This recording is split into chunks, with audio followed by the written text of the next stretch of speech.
And এই সমস্ত কোণাগুলো ভালো মতো দেখতে হবে, এই সমস্ত কর্নারগুলো যে ঠিক আছে কিনা। তারপরে এই জায়গায় 3 জন উঠলে এখানে দাগ বসতো, বাট উনি এই জিনিসটা এত সুন্দরভাবে, এই জিনিসটা সুন্দর না, এই যে ভালো একটা জিনিস বানাইছে।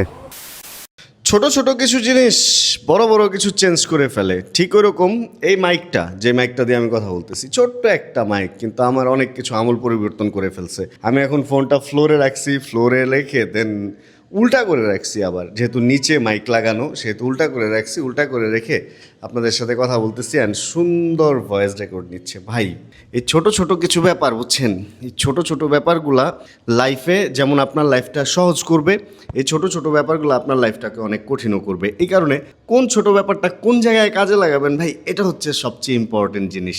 এটা আগে ঠিক করতে হবে। ঝামেলা যেটা হয়ে গেছে এটা একটা ছোট ব্যাপার।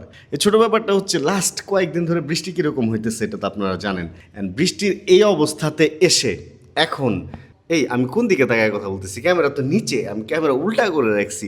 বৃষ্টির এই অবস্থাতে এসে ঝামেলা যেটা হয়ে গেছে, বাইক চালাইতে পারতেছি না ঠিক মতো। কালকে তো দেখছেন ছাতা মাথায় দিয়ে বাইক চালাইতেছিলাম, অ্যান্ড আজকে কী অবস্থা হবে জানি না। আজকে বাইক নিয়ে বের হওয়ার ট্রাই করবো, অ্যান্ড একটা বাইক চালানোর ইচ্ছা আছে, দেখি ওইটার কী অবস্থা, রাস্তাঘাট যদি ভালো থাকে। তা না হইলে এর মধ্যেও আমাদের সব কিছু বাদ গেলে, ধরেন সব কাজ বাদ বা কিছু, কিন্তু আমরা যেমন খাওয়া দাওয়াটা বাদ দিই না, ঠিক ওরকম আমাদের এক্সারসাইজটাও বাদ দেওয়া উচিত না। সব কিছুর মধ্যে থেকে প্রত্যেক দিন ফিজিক্যাল কিছু এক্সারসাইজ করা উচিত, সেইটা ঘরে হোক বা জিমে হোক। আমার যেহেতু বাসা থেকে কাছেই জিম, আমি ছাতা নিয়ে রিক্সায় চলে যেতে পারি, বা ছাতা নিয়ে বাইকেও চলে যেতে পারি, বা ছাতা নিয়ে হেঁটেও চলে যেতে পারি। তা আমি জিমটা কখনো মিস দেওয়ার ট্রাই করি না। সপ্তাহে 6 দিন জিম করি, একদিন আমি গ্যাপ দিই, মানে আমার 3 দিনের রুটিন তো দুইবার করে হয়ে যাওয়ার পর একদিন আমি গ্যাপ দিই, এই হলো ব্যাপার। এখন ব্যবসা একটা গরম, বাট মেঘলা আবহাওয়া, যে কোনো সময় বৃষ্টি নামে, আবার যে কোনো সময় বৃষ্টি থেমে যায়। একটু থামছে, চলেন বের হয়ে যাই।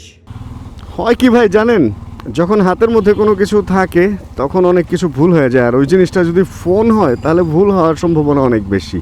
একটা ফোন আসছে গেট লাগানোর সময়, ফোন রাখার পর বের হওয়ার পর আমার মাঝে মাঝে মনে হয় আসলে গেট ঠিক মতো তালা দিছি কিনা বা কি। আর আজকে যেটা হয়েছে, ফোনের ধান্দায় তালার ধান্দায় সব কিছুই ঠিক করছি, কিন্তু হেলমেট ক্যামেরা এগুলা রেখে নিচে নেমে আসছি। দেন বাইক স্টার্ট দিয়ে, কোল্ড স্টার্ট দিয়ে আবার 4তলা উঠছি, যদিও লিফট চালু ছিল, 4টার একটু কম বাজে, বাট লিফট চালু হয়ে গেছে। হ্যাঁ, তারপরে হচ্ছে যেটা করলাম, উপরে যে আবার হেলমেট ক্যামেরা এনে কোল্ড স্টার্টের বাইক নিয়ে এই যে বের হইলাম। আর এর মধ্যে প্রথম যে ফুটেজটা নিছি ঘরে, ওই ফুটেজটা দেখে আমি দেখলাম যে আরে আমি তো পুরো মার ডালা স্টাইলে বসছি, মনে হইতেছে ঐশ্বরিয়া রায় অথবা মাধুরী দীক্ষিত মার ডালা গান গাইতেছে এরকম। আর এই একটা জায়গায় রেগুলার এই গাড়ি ঘুরতে যা রিক্সা পার্ক করে রাখে, অ্যান্ড একদম একটা বাজে অবস্থা সৃষ্টি হয়, রেগুলার একটা বাজে অবস্থা এখানে সৃষ্টি হয়। আমি এই রোডটা খুব একটা আসতে চাই না, অ্যাভয়েড করি, কিন্তু সামটাইমস তো আসলে আসতে হয়। এই হলো অবস্থা। এত বড় হ্যারিয়ার বাবা, ওরে নতুন মডেলের 19-20-এর মেবি। এখানে একটা সবজির দোকানও আছে, যাক এগুলো হওয়াতে আসলে ভালোই হয়েছে, আমাদের জন্যই ভালো হয়েছে। বাজার টাজার করার জন্য আর বেশি দূরে যেতে হয় না, হুটহাট এখান থেকে কিনে ফেলতে পারি। কলার দোকান, সবজির দোকান, ফলের দোকান সবই রাস্তার পারে বসে গেছে। একদিকে যখন ঝামেলা হবে, আরেকদিকে আবার কিছু জিনিস ঝামেলা লাঘবও হবে অবস্থা। আচ্ছা চলেন আমরা একটু বাইক শোরুমে যাব, অ্যান্ড শোরুমে গিয়ে দেখি কি বাইক আছে। একটা অন্য বাইক চালানোর শখ আমার হয়েছে, অ্যান্ড আমি শুনছি একটা 4V রেড আসছে, তো ওইটা একটু চালায় দেখার ইচ্ছা আছে। খুব অল্প কিলোর একটা 4V, অ্যান্ড ওইটা মানে আমার সত্যি কথা কি, আমি একটা 4V রাখতে চাইতেছি রেগুলার চালানোর জন্য। এই কারণে এর আগে একটা ব্ল্যাক 4V চালাইলাম, বাইকটা আমার ভালোই লাগছিল, বাট ঝামেলা যেটা হয়ে গেছে ওই বাইকটা সেল হয়ে গেছে। আসলে ভালো জিনিস থাকে না, তো রেড একটা 4V আসতে শুনলাম। এখন চিন্তা করলাম যে 4Vটা দেখে ফেলি, যদি পছন্দ হয় এই 4Vটা রেখে দিব, আর যদি পছন্দ না হয় ওটা ডিফারেন্ট ইস্যু। এখন প্রাইসেও তো মিলতে হবে। একটা বাইক পছন্দ হওয়ার পেছনে কয়টা কারণ থাকে, এক হচ্ছে বাইকের অবস্থা, এক হচ্ছে আউটলুক আর কি, এক হচ্ছে ইনার লুক, অ্যান্ড তারপরে সব পছন্দ হয়ে যাওয়ার পরে হচ্ছে যে আপনার খরচটা কত যাইতেছে ওই বাইকটার পেছনে, এই প্রত্যেকটা পয়েন্ট হচ্ছে ইম্পর্টেন্ট। আমরা চলেন দেখি কি 4V আসলো বা কি অবস্থা ওইটার। এর আগে যে কালোটা ছিল ওটা বিক্রির পরে মনটা খারাপ হয়ে গেছে, কিন্তু আজকে একটা লাল আসছে এখানে, বাট এই লাল বাইকটার মধ্যে ধ্বংস করে ফেলছে একটা জায়গায়, যে জিনিসটা ভালো লাগে নাই। যদিও এটা চেঞ্জ করা সম্ভব, মানে নর্মাল করা সম্ভব। দাঁড়ান ক্যামেরা ঘুরায় দেখাই, দেখেন এত সুন্দর একটা বাইক, এইখানে যে জিনিসটা লাগাইছে এটা তো আমার খুবই ভালো লাগছে। একটা অ্যালুমিনিয়াম প্লেট, এটা হয়তো উনি কাস্টমাইজ করে বানাইছে, এটা কাস্টমাইজড অবশ্যই। এর মধ্যে এই সিটটা মনে হইতেছে না কুমিরের পিঠ, আমার পুরা মনে হইতেছে কুমিরের পিঠ। এটা ভাই অদ্ভুত অদ্ভুত, একদম নতুন বাইকটা। এটা কিলো কত? 1100 1200 কিলোর একটা 4V, এরকম চকচকে একটা অবস্থা, নতুন টায়ারের, সেই আগের টায়ার, রিমোরা না, এটা MRF এর টায়ারের। খুবই ভালো লাগছে বাইকটা দেখে। এখন চালায় দেখবো যে আসলে বাইকটার অবস্থাটা কি। আজকের এই ভিডিওটা একটু শিক্ষামূলক ভিডিওই করব। একটা বাইক কেনার আগে আমরা কি কি দেখি ওই জিনিসগুলা আপনাদেরকে হালকা করে দেখানোর চেষ্টা করব। প্রথমত, একটা বাইক কেনার আগে যে জিনিসটা দেখবেন যে বাইকটার কিলো কত। আর 4V সম্ভবত বাইক চলা অবস্থায় মিটারের সুইচ কাজ করে না। তাহলে কি করতে হবে আমাদের ফার্স্ট অফ অল দেখতে হবে বাইকের কিলোমিটার কত আছে। এটা সম্ভবত এখান থেকে দেখা যায় 103 অলরেডি এটা টপ স্পিড তুলে ফেলছে। দেখছেন, এটাতে কিন্তু দেখা যায় যে টপ স্পিড কত তুলছে। চাইলে এটা রিসেট করে ফেলা যায়। আচ্ছা, 1234 কিলো হচ্ছে বাইকটা চলছে। অ্যান্ড আমরা একটু ফাঁকা জায়গায় দাঁড়াবো, যেমন আমরা এখানেই দাঁড়াই। এখানে দাঁড়ায় আমরা একটু বাইকটার কন্ডিশনটা হালকা পাতলা 1200 কিলো অনুযায়ী একটু চেক করার ট্রাই করি।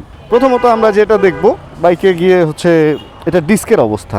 1200 কিলো অনুযায়ী হ্যাঁ, ডিস্ক একদম ঠিক আছে। 1200 কিলো এটা ডিস্ক মনে হইতেছে 300-400 কিলো, বাট যেহেতু 1200 কিলো কোনো সমস্যা নাই। পেছনেরটাও দুইটাই সুন্দর, একদম ক্ষয় হয় নাই। টায়ারের গ্রিপ অ্যান্ড টায়ারের দাগ এগুলা ঠিক আছে কিনা, টায়ারের দাগ একদম ভিজিবল, তার মানে টায়ার নিয়ে কোনো কনফিউশন নাই। এরপর হচ্ছে রিম টাল আছে কিনা, এটা স্পিডে চালায় দেখতে হবে, এটা এমনিতে বোঝা যাবে না। অ্যান্ড রিম টাল থাকার কথাও না, কারণ কিছু কিছু জিনিস একটার সাথে আরেকটা সম্পর্কিত। রিম টাল থাকলে বাইকের আরও কিছু ব্যাপার অন্যরকম থাকবে। যেমন দাগ আছে কিনা, এটা টুকটাক ঘষার দাগ এগুলো থাকবেই। অ্যান্ড এই সমস্ত কোনা এইটা অ্যান্ড এইখানে এটা কোনো জায়গায় ঢুকাইতে যাওয়া লাগছে। অ্যান্ড এইখানে অ্যান্ড এই কোনা, এই জায়গাগুলো, এই কী অবস্থা লাইট দিছে। অ্যান্ড এই সমস্ত কোনাগুলো ভালো মতো দেখতে হবে, এই সমস্ত কর্নারগুলো যে ঠিক আছে কিনা। তারপরে এই জায়গায় 3 জন উঠলে এখানে দাগ বসতো, বাট উনি এই জিনিসটা এত সুন্দরভাবে, এই জিনিসটা সুন্দর না, এই যে ভালো একটা জিনিস বানাইছে। তো এইগুলো দেখতে হবে। অ্যান্ড পেছনেও খুব বেশি লোক ক্যারি করে নাই, এখনও পর্যন্ত রং উঠে নাই।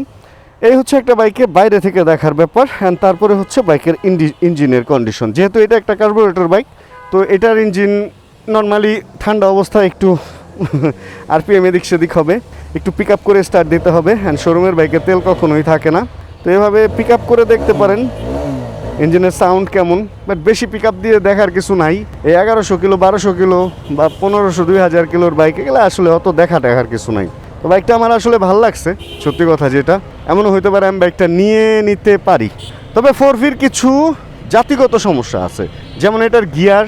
আপনি হাই স্পিডে যখন চালাতে থাকবেন 3 নাম্বার 4 নাম্বার 5 নাম্বার গিয়ারে গিয়ে দেখবেন যে গিয়ার মিস করে, অনেক সময় বাড়ি দেয় গিয়ার, যেটাকে গিয়ার ফেসে যাওয়া বলে বা কিছু। অ্যান্ড এটার হচ্ছে লুকিং গ্লাস অনেক চওড়া, আমি এই বাইক নিলেই লুকিং গ্লাস চাপায়া ফেলি।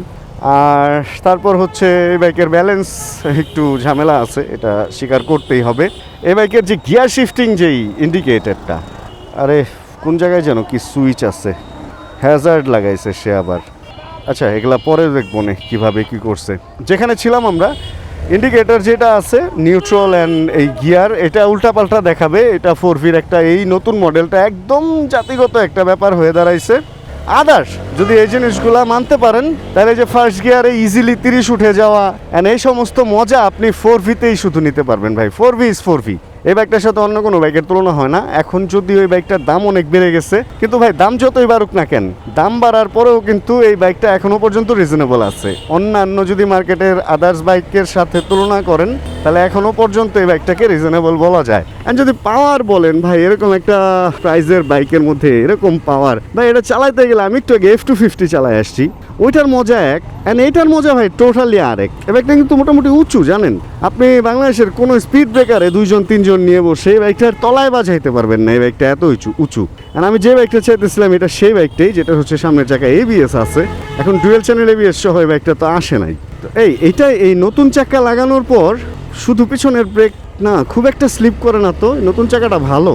তবে ব্যালেন্স ভাই, আমি যে ইটা চালাইছি এতদিন F250 পালসারের ব্যালেন্স অত ভালো না, কিন্তু স্বীকার করি। যদিও N সিরিজ অ্যান্ড F সিরিজে যে ব্যালেন্স ঠিক হয়েছে কিছুটা, বাট ওইটার চেয়ে আমার এটার ব্যালেন্স একটু লাইট মনে হইতেছে। এটা বাইকও লাইট, আর আসলে ফেয়ার্ড বাইক থেকে এই নেকেড বাইকে আসলে একটু এরকম লাগে। তবে সার্বিক এতটুকু চালায় আমি যেটা বলবো, বাইকটা আমার ভালো লাগছে। এমনও হইতে পারে বাইকটা হয়তোবা আমি নিতে পারি। আচ্ছা, বাইকটা হাওয়া কম আছে, এ কারণে একটু ব্যালেন্সে এদিক সেদিক লাগতেছে। হাওয়াটা দিয়ে দেন চেক করতে হবে ভালো মতো। তো তেল নাই, লাফালাফি শুরু হয়ে গেছে, আমাদের একটু তেল লোড করতে হবে। এটা কি হ্যাজার্ড? এই লাল হ্যাজার্ড লাগাইছে, এই হ্যাজার্ডের সুইচটাতে একটু ঝামেলা হয়তোবা আছে। আচ্ছা, এগুলা চেক করে নেওয়া যাবে পরে। শেষ 4V রাইড করে দেন বাসায় আসছি। জিমে গেছিলাম, জিমে গিয়ে দেন জিম থেকে বাসায় আসছি। আর ঘটনা যেটা হইলো সেটা হলো 4Vটা আমার ভালো লাগছে, কিন্তু প্রাইসটা নিয়ে আমার একটু ব্যাপার আছে। আসলে একটা জিনিস আমি শুরুতেই বলতেছিলাম না, যে কোনো বাইক যদি আপনি কিনতে যান, তাহলে বাইকের যে Outlook and inner look and সব কিছুর সাথে ওটার প্রাইসটা কিন্তু খুব গুরুত্বপূর্ণ। যে 4Vটা দেখছি এটা হলো একটা on test 4V, and on test মানে হচ্ছে এখানে আপনার প্রায় 19 থেকে 20,000 টাকা এক্সট্রা খরচ করতে হবে এটার পেপার করার জন্য। কারণ নর্মালি একটা নতুন বাইক যদি আপনি কিনেন, সেই নতুন বাইকটা আপনার রেজিস্ট্রেশন করতে খরচ হবে 14 থেকে 15,000 টাকা।